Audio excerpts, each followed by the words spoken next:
Hey guys, welcome to Be Always Fortune. In this video we are going to see how to add Instagram link to your YouTube channel. Okay guys, why we still waiting for? Let's dive into this video.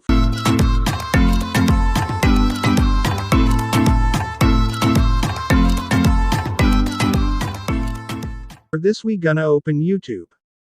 And now I'm also open Instagram. Here you guys can see the link.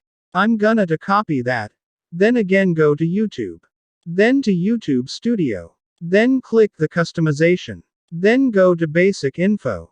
Scroll down till you see the links. You wanna to click add link. After this you want to add the title. For now I'm gonna to type Instagram. And add the Instagram link. After pasting the link, don't forget to hit the publish button.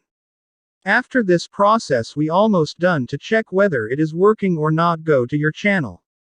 Here you guys can see Instagram symbol appears. Now I'm gonna to click on this now. It's redirect me to Instagram. This is how we wanna to add the Instagram link to your YouTube channel. I think this may helpful to many people. This is for today's video. Like if you liked, subscribe if you loved. See you soon with another one. Have a nice day.